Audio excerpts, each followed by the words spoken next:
I wish I'd known that everyone felt the same way I did when I arrived, that everyone was nervous and no one really knew anyone, that it's all just about putting yourself out there.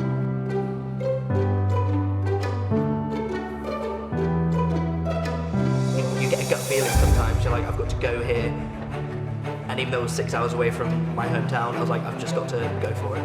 Anglia Ruskin University, my goodness me, what a year you've had. You will meet so many people that will help you when you apply for future things after you graduate, and there's always something to do and people to meet that will benefit you in the future. We all get involved in new things, there are lots of things going on every single day, and I'm always involved in something. Meeting students here was the first inspiration I got. It's amazing because I feel like I'm at home. And the winner is Chris Cook. I generally couldn't achieve what I have achieved without my degree, so thank you to Anglia Ruskin University for helping me with that. This award just says that you're on the right path, not only for my own career, but for inspiring future generations to do what I do. If I could give one piece of advice for future graduates, go all in, commit to it, go full in on it, get that dream. Winner of the Lifetime Achievement Award, Professor Amari Gesta. And I should really thank Anglia Ruskin University for starting me off in my life journey. We are so proud of you, all that you have achieved throughout your journey at ARU.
Good afternoon, everyone. Please take a seat.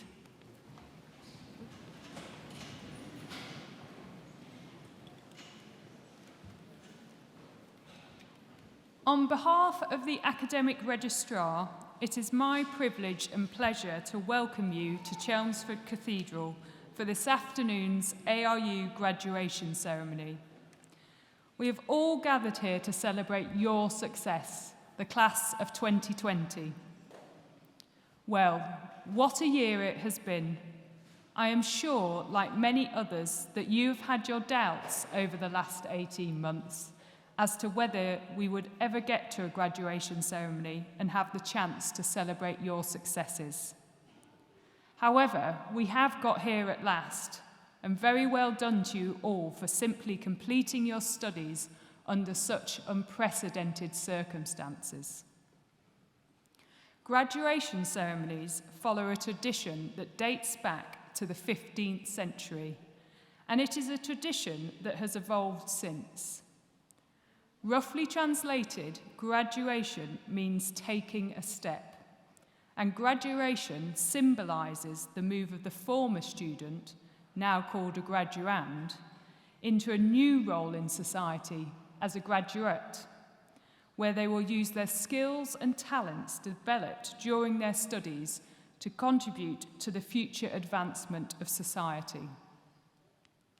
As each graduand crosses the stage, they will pause and bow to the Deputy Vice-Chancellor, who will respond in kind to acknowledge their success and, moreover, to symbolise their transition to a new role as a graduate.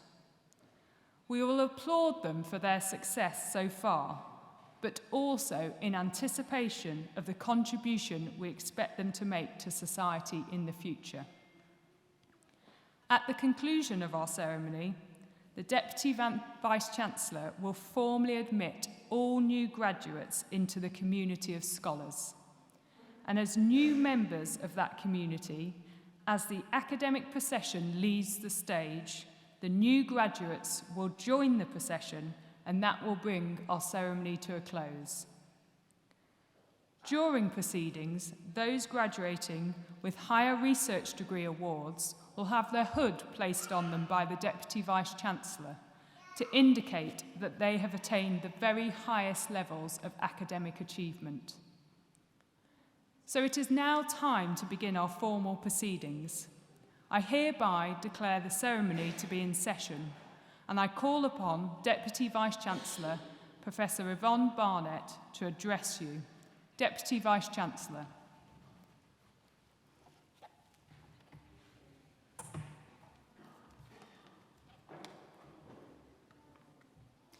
Distinguished guests, graduands, family and friends, colleagues, as Deputy Vice-Chancellor of Anglia Ruskin University, I am delighted to join you here today at your graduation ceremony.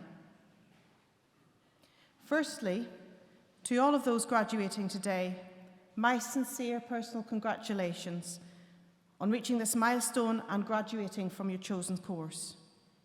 Today is a day of great celebration. It is an opportunity for each of you to take stock, reflect and celebrate your achievements to date, but also to look forward to the exciting careers that stretch out in front of you. And whatever career you enter, you are the future. You now have the opportunity and the responsibility to embrace and promote change, to implement new ideas and new ways of working. The passion, energy and commitment that led you to undertake your ARU degree and give you the strength and resilience to succeed in that task despite all the challenges you have faced, including those posed by this dreadful pandemic, can now be applied to building your careers and realising your aspirations.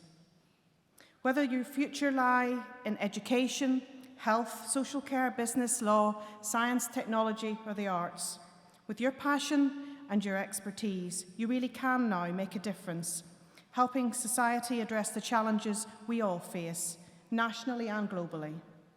And we have succeeded in our task if we have helped you to develop the skills, confidence and determination to influence and lead your professions, to promote change and to achieve your ambitions.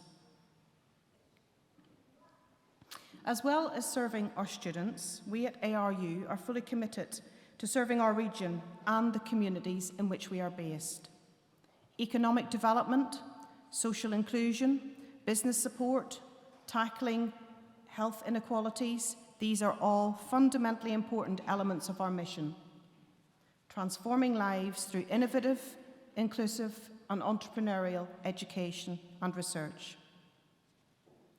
In 2020, we were announced as the chosen higher education partner for the establishment of a new university in Peterborough, due to open in 2022, ARU Peterborough. This exciting initiative will provide both life-changing opportunities for many local people who may not have previously considered university, and also importantly, to deliver a skilled local workforce that will meet employers' needs. We were also delighted to be chosen to train new officers of the Metropolitan Police Service, as well as all 7 police forces across the Eastern region, as part of a national overhaul of police officer training that year. And our students won innumerable prizes, including the Student Social Worker of the Year, Student Nurse of the Year, V&A Illustrator of the Year, and the World Illustration Award. But our reach extends well beyond the Eastern region in which we are based. We are genuinely a global community of students and researchers.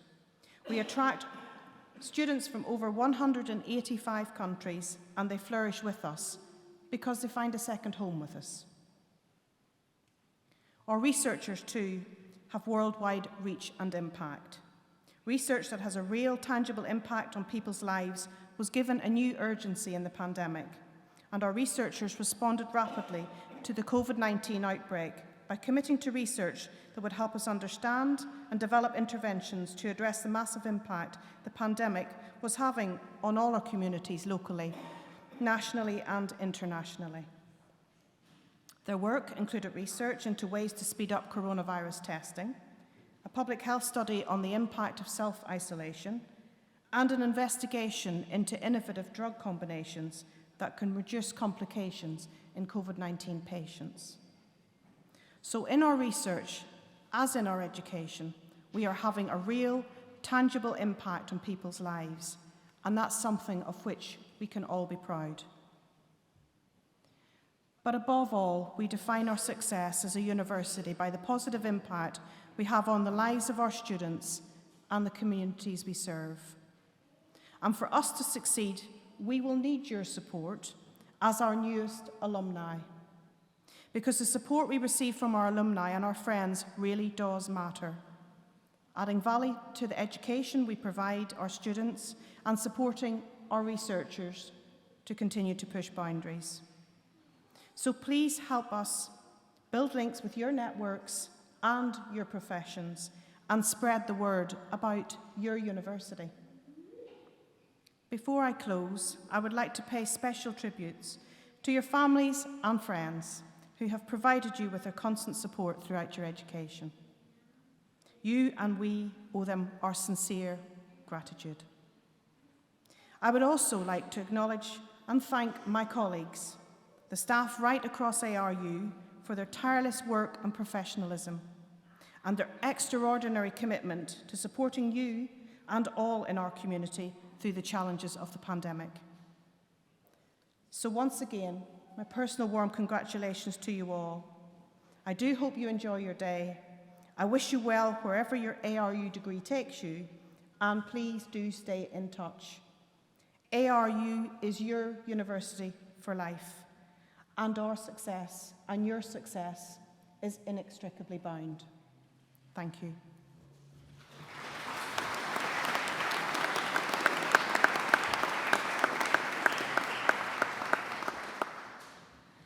Deputy Vice-Chancellor, thank you. We now come to our main business for today's ceremony, the presentation to the Deputy Vice-Chancellor of those receiving awards today.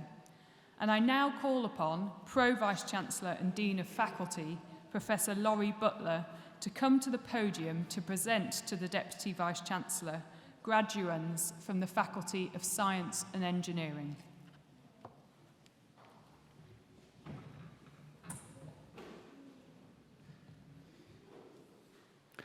Deputy Vice-Chancellor, it is my pleasure to present to you graduates from the Faculty of Science and Engineering. For the award of Bachelor of Science with Honours, Architectural Technology, Joseph Frederick Coles.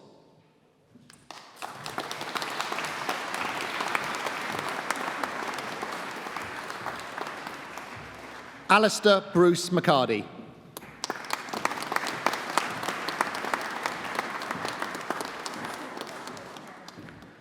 For the award of Bachelor of Arts with Honours, Architecture, Saeed Alal Yani.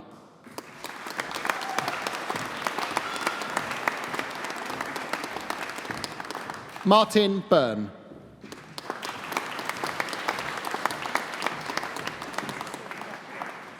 Margaret Louise Crick.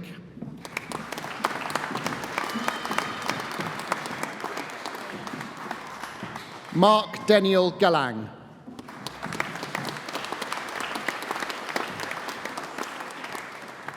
Matthew Georgell.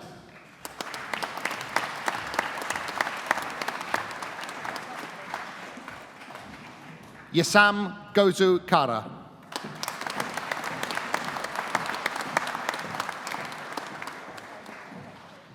Jodie Graver.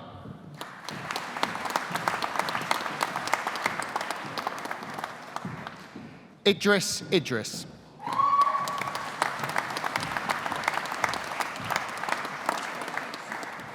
Ben William Scott.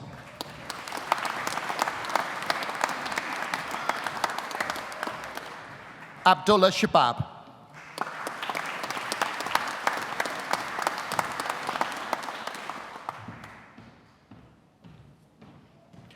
For the award of Bachelor of Arts with Honours Architecture, Mahira Zida.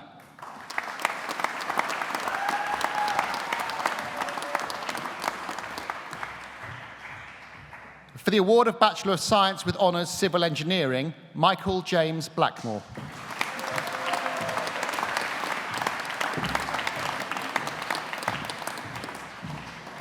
Kirsty Louise Grenell.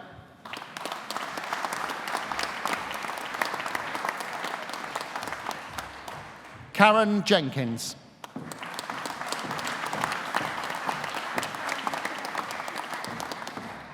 Andrew Philip Mark Lloyd.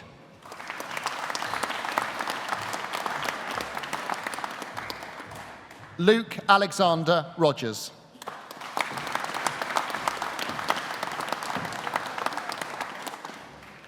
James Matthew Simpson.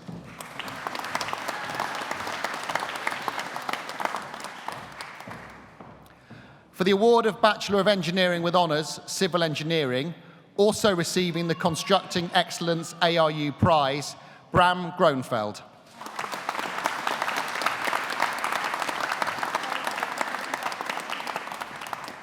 Adedeji Nafima Idowu.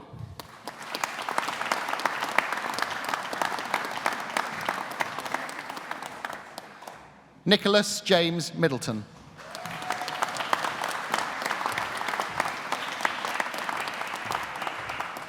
Jerome Miles.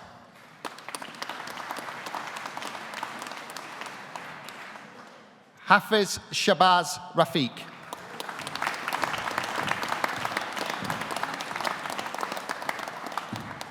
Mohammed Sharif.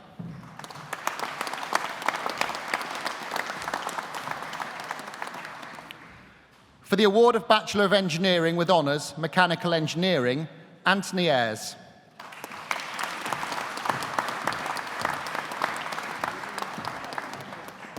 Emmanuel Herrera.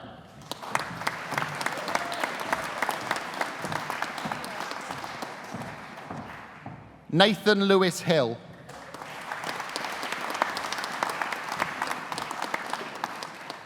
Peter Oxford.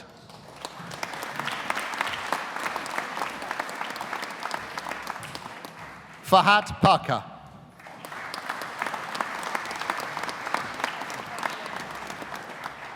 Yahya Safraz.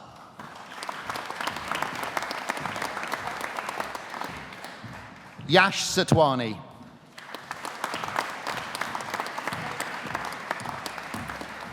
Rajan Samani.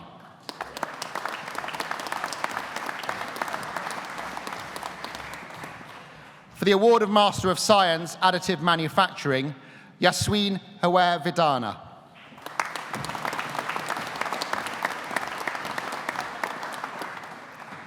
For the award of Master of Science, Civil Engineering, Philip Charles Kirby.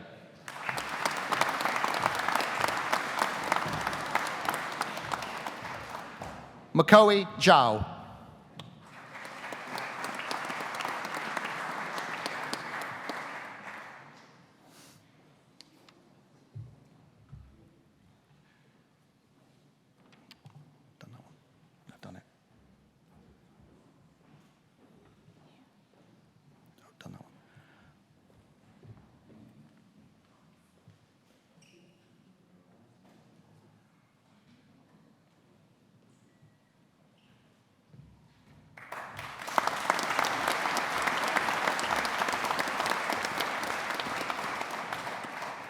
For the award of Master of Science, Electronic and Electrical Engineering, Steve Cherian Joseph.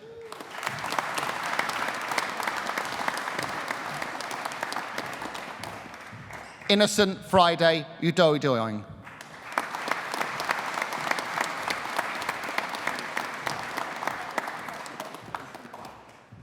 For the award of Master of Science, Mechanical Engineering, Hanaday Al-Bahoui.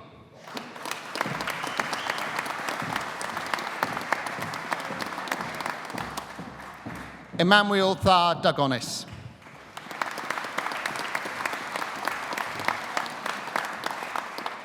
Amira Hamed Elmir.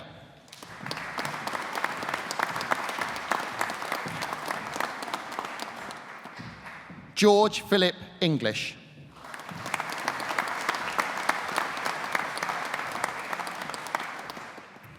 Chandan Gopinath.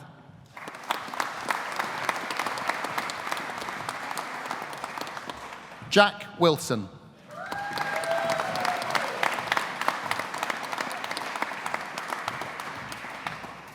For the award of Master of Science, Town Planning, Michael John Allen.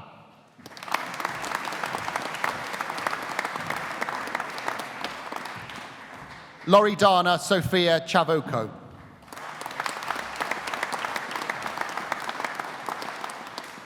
Daniel Goodman.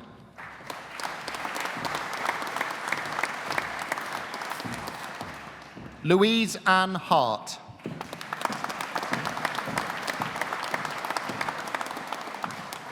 Marianne Jane Keane.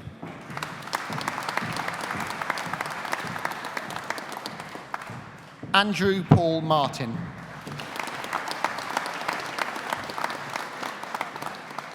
Xavier Preston.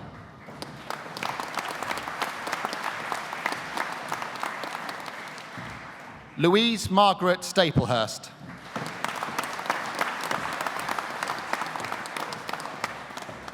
Jake Thomas James Young.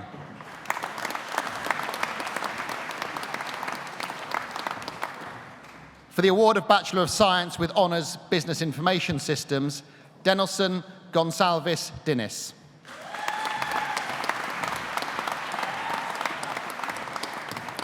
Sayem Udin.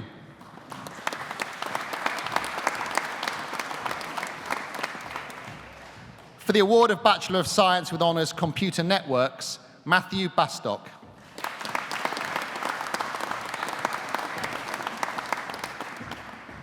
Edward Sidney Miles.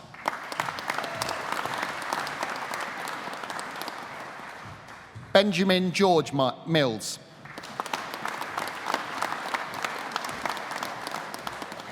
Atanas Stoikov.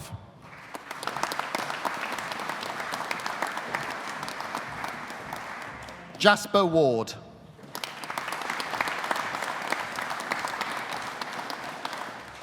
For the award of Bachelor of Science with Honours Cybersecurity, Luke Cooper.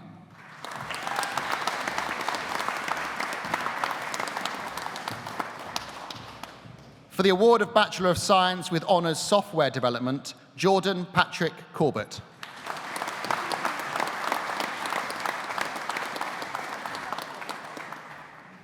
Mohammed Atiq Khan.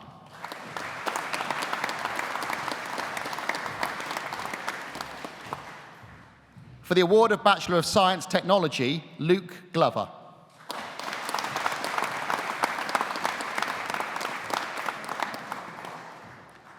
For the award of Master of Science Cybersecurity, Quintin Naganu Najenku.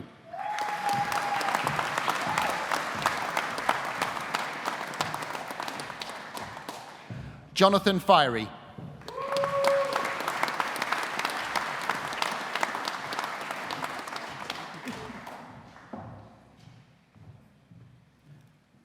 Deputy Vice-Chancellor, it is my pleasure to present those who have been awarded higher research degrees. For the award of Doctor of Philosophy with a thesis entitled Performance Analysis of a Developed Admission Control Model in Mobile Ad Hoc Network, Barnett, Folaya Abibola, INA.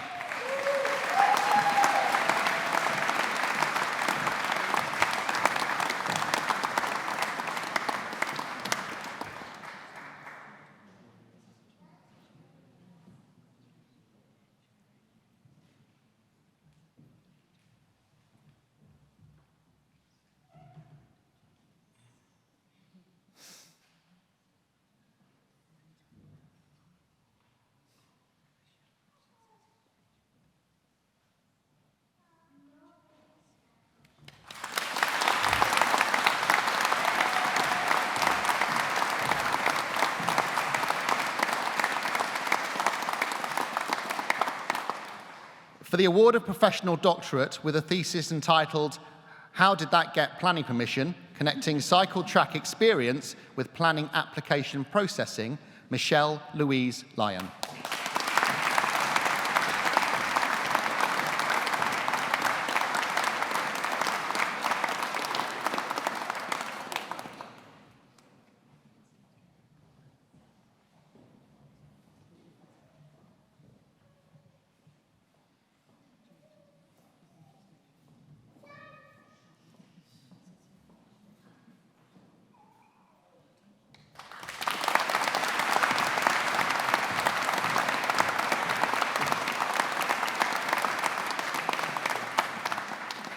For the award of Doctor of Philosophy with a thesis entitled An Intelligent Decision-Making Scheme in a Dynamic Multi-Objective Environment Using Deep Reinforcement Learning, MD Mohammadul Hassan.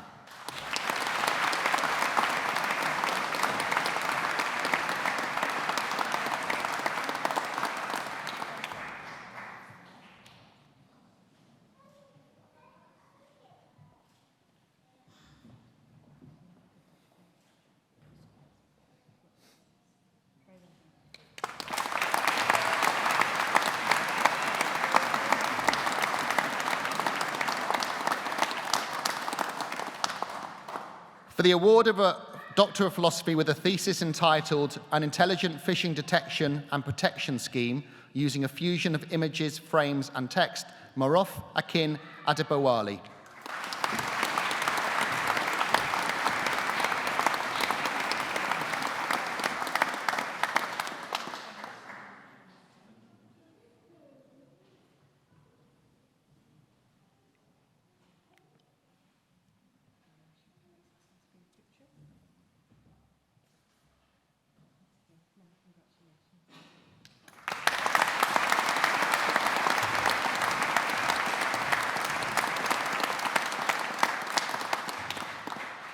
For the award of Doctor of Philosophy with a thesis entitled Pedagogy Through Technology, Investigating Different Technology Approaches to the Pedagogic Environment of Undergraduate Education, Nawarat Lewis.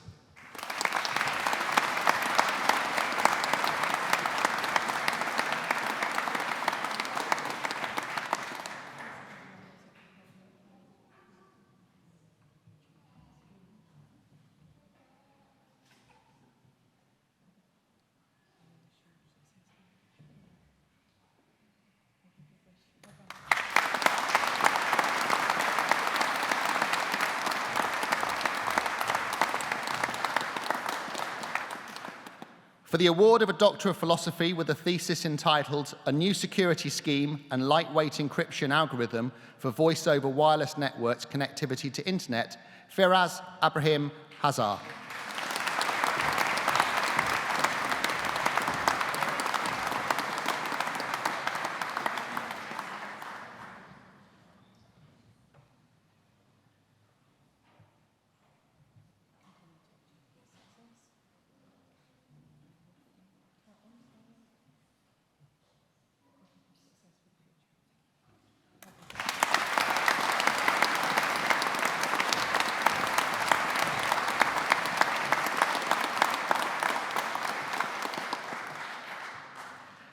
Deputy Vice-Chancellor, that completes the list of graduands for me to present to you today.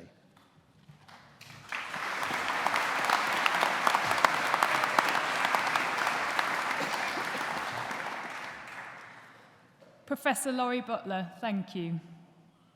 We have many distinguished academics at ARU, and I would like to ask one of them, Sean Lang, Senior Lecturer, to come to the podium to offer a few words.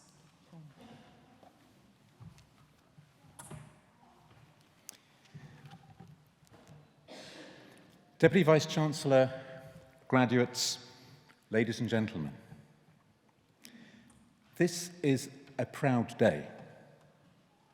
Everyone who crosses this stage today, and at all our other ceremonies here and in Peterborough and in Cambridge, is a success story. Everyone you see receiving their degrees and diplomas and awards today has got here through a story or a journey, often one covering many years and encompassing many troubles and hurdles and hardships, especially this past year. But they overcame them. So that for each and every graduate here today, this ceremony represents not just an achievement, but a triumph. And graduates, we salute you. Make no mistake, today may mark a completion, but it is in no sense an ending.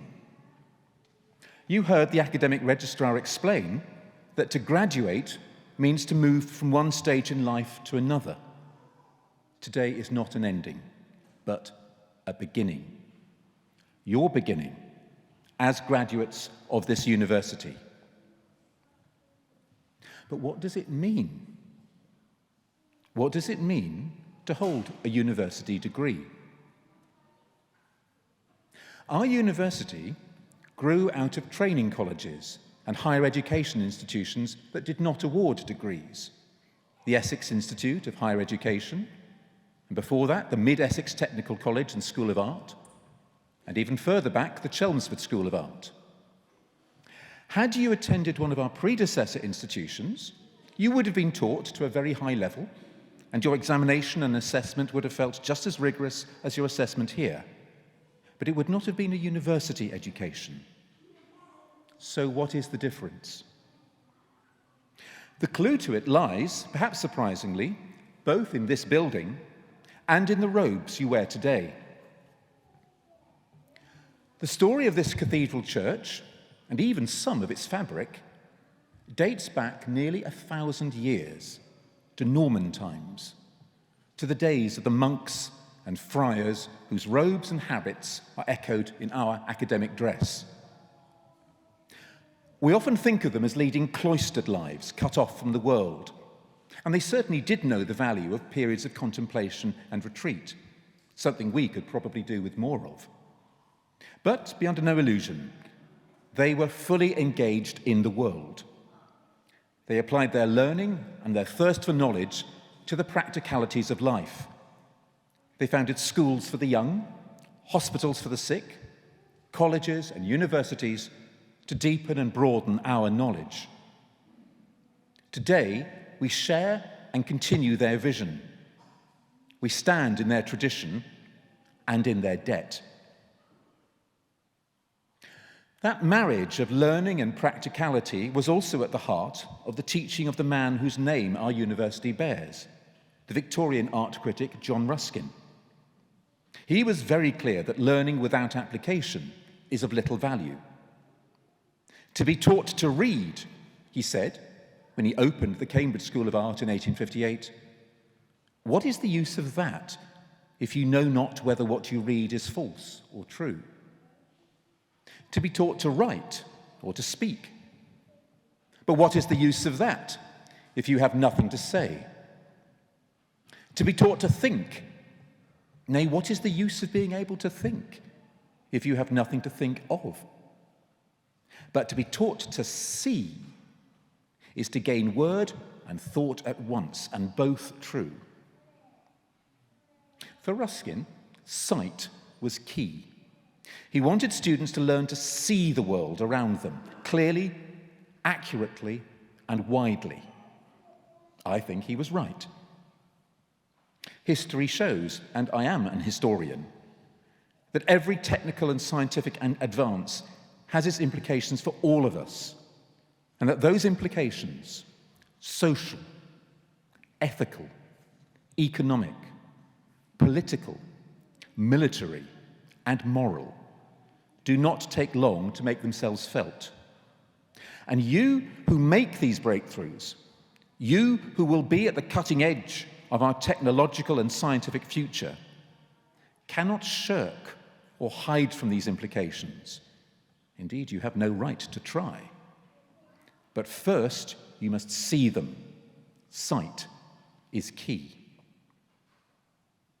Chelmsford provides one of the best examples of what I mean. Guglielmo Marconi made this town the base for his radio engineering operations. A building on our campus is named after him, as was one of the school houses in the old technical college. And this is only right, because in many ways Marconi put this town on the map, and we can be sure he would be delighted and proud to see this graduation today. When, in 1901, he transmitted that first radio message, the simple Morse code letter S, over the Atlantic, from Cornwall to Newfoundland, with the receiving station having to use a high-flying kite because strong winds had blown down the antennae, it was a triumph of scientific research, experiment, dedication, and vision, not to mention a certain amount of improvisation. But the wider implications of his breakthrough were also clear right from the start. Wireless telegraphy from ship to shore was of obvious importance to the world's armies and navies, which would be engaged in the First World War only 13 years later, and the military were quick to take an interest. While still in its novelty phase, Marconi's technology was applied to police work, when it was used to catch the murderer Dr. Crippen, who had attempted to flee to Canada after murdering his wife. However, he aroused the suspicion of the ship's captain, who used the new radio system to alert Scotland Yard. Novelty value could exert a price, however. In 1911, the Marconi room on the Titanic received a number of iceberg warnings from other ships, but the radio operators were unable to attend to them because of the numerous passengers using the exciting new technology to send greetings messages with, as we know, tragic results. A few years later, Marconi's breakthrough was also to encounter the less edifying side of politics and public life, as his company found itself at the heart of a political insider dealing scandal. No scientist or engineer, however eminent, however gifted, can escape the impact of his or her work and even its misuse in the world at large. What was true for Marconi will also be true for you. You too will need to fit your knowledge and your skills into the often uncomfortable, maybe unfamiliar, and often unpredictable realities of modern life. But if you know how to use it, your degree can help you to do that. For you, my friends, don't just have a degree, you have an Anglia Ruskin degree. And I would suggest that there are 5 lessons you should take from it if you are to stand upright in and make a difference to the world outside. Lesson 1. Question. Never cease questioning, whether it is those in power or those who preach nonsense. Not, of course, an incompatible pairing, that one. But that's the easy part, because you must also question those you support, those with whom you sympathize or agree, even perhaps those you love. The best friend is a critical one, not a compliant one. And there is no better way to strengthen what is right and true than to question and test it. And you must do this, because very few others will. Lesson 2. Listen. You know much and you understand more, but you always have more to learn. If you listen to others, you will have something to say worth listening to, and Ruskin can lie peacefully in his grave. Remember that the sign of an educated mind is not that it boasts of what it knows, but that it is humbled by how much it still has to learn. Lesson 3. Argue. Use the intellectual skills you have honed and sharpened here. Arm yourself in knowledge, in evidence, in insight, and use them. Recognize trash when you hear it. Make yourselves awkward and uncomfortable when some would rather you kept quiet. Intellectual argument is a formidable weapon in the hands of those who know how to use it. Be of their number. Lesson 4, protect. Not everyone has your advantages. Not everyone can speak for themselves. If you are an academic elite, and you are, remember that your good fortune carries a responsibility, a duty, to protect and speak for those who are not. And remember, it is not the difference that your degree makes to your life that matters, but the difference your degree makes to the lives of others. Never forget this duty, never fail in it, and never ever betray it. And lesson 5, lead. As a university graduate, you will find that others will look to you for leadership, for guidance, for reassurance. Lead them, because if you don't, others will, and you may not like the direction they take. Whatever your area of work, whether in engineering or building or computing or the police or any other form of service, find the voiceless, the weak, the powerless, and be their champion.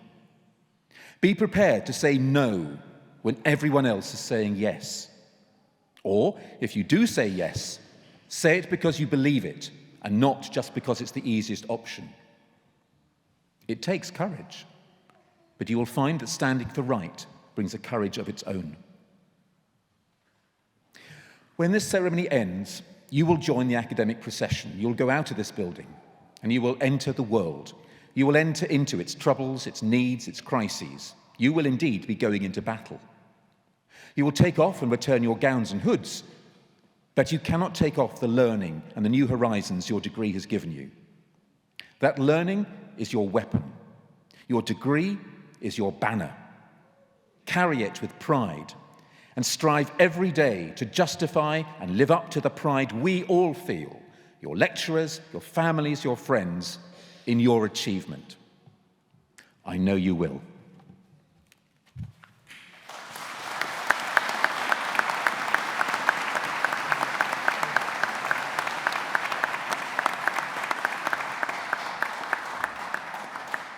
Sean Lang, thank you. We now continue with the presentation of those receiving awards today, and I call upon Dr. Matthew Day, Deputy Dean of Faculty, to come to the podium to present to the Deputy Vice-Chancellor the graduands from the Faculty of Arts, Humanities and Social Sciences. Dr. Matthew Day.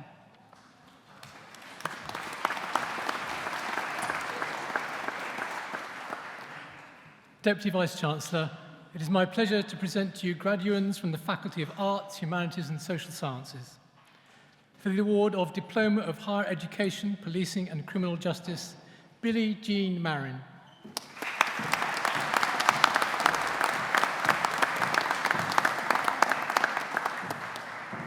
For the award of Bachelor of Science with Honours, Policing and Criminal Justice, Charles Keith Harris.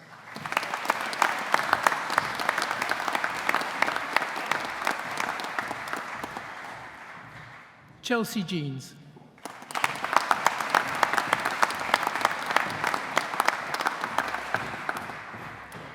Kieran John Morrison.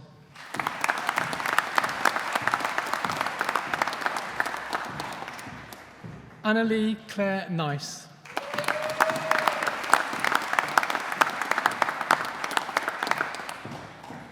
Lewis Southcott.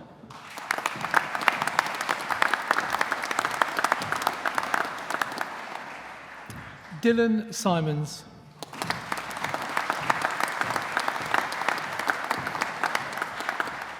Luke James Vincent.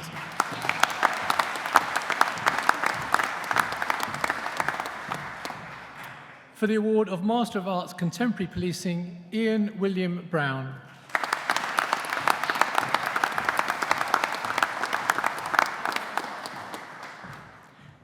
Deputy Vice-Chancellor, that completes the list of graduates for me to present to you today.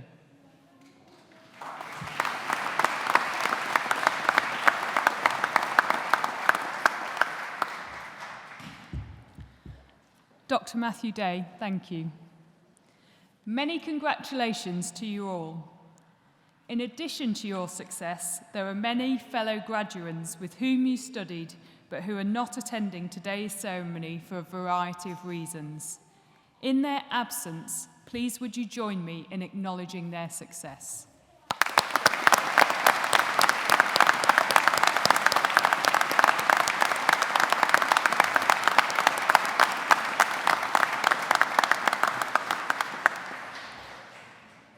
I now call for one final time on Deputy Vice-Chancellor, Professor Yvonne Barnett, to address the new graduates.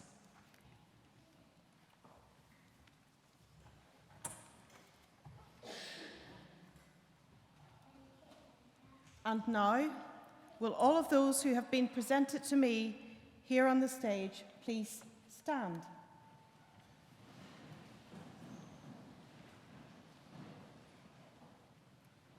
As Deputy Vice-Chancellor of Anglia Ruskin University, I hereby admit you to the degrees, diplomas and awards for which you have been presented to me today. As a member now of all of the ARU community of scholars, take all that you have learned into society and uphold the values of freedom of thought and of scholarship.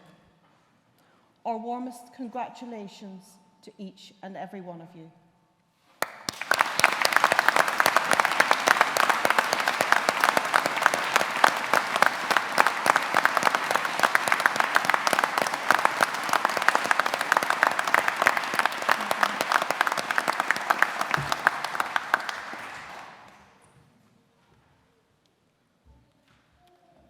Honoured guests, that brings us to the end of our ceremony, and I hereby declare proceedings closed. Can I now please ask you all to stand for the academic procession?